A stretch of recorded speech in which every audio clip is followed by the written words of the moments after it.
Hello again team, it's Jess or JashiiCorrin and welcome back for another video. Today we're having a look at the weekly layout that I'm using for March.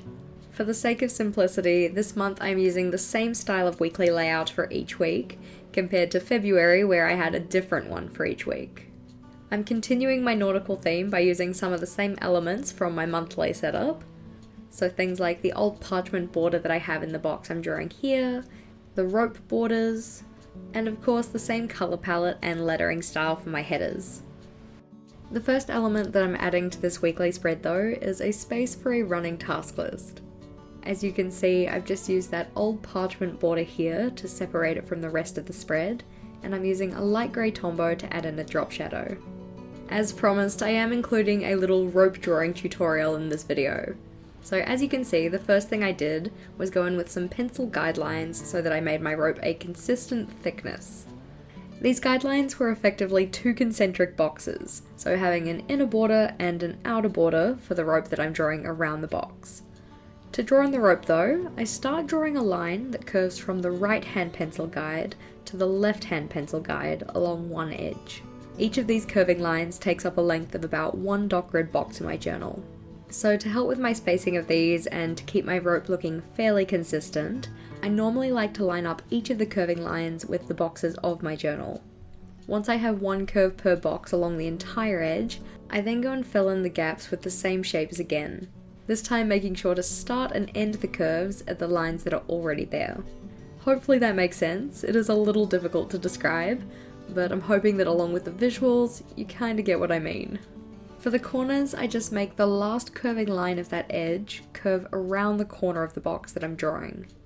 And from there, I just continue the rope pattern.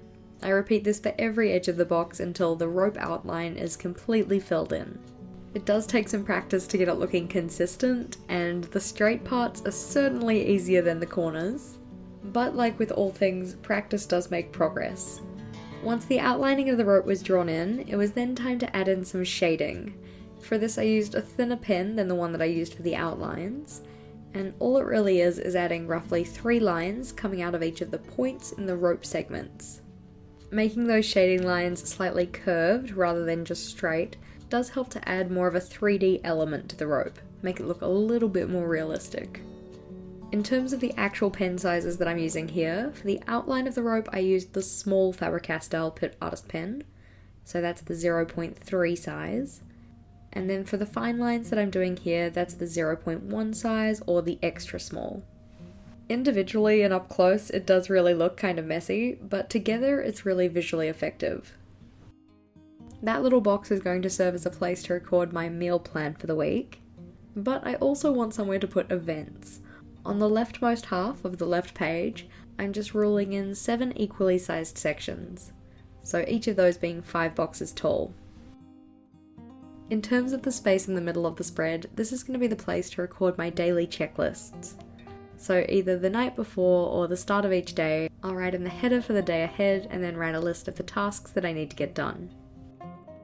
One of the things that I've really been enjoying about this theme and colour palette for March is that I've been getting to use a lot of different pieces of equipment. So not only my Pitt Artist pens and my Tombows like usual, but also the Staedtler Tri-Plus fineliners and my Archer & Olive acrylograph pens.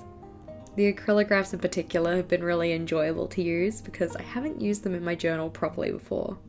That brings me to my question of the day for you guys. What is a piece of bullet journaling equipment that you have but don't use very often?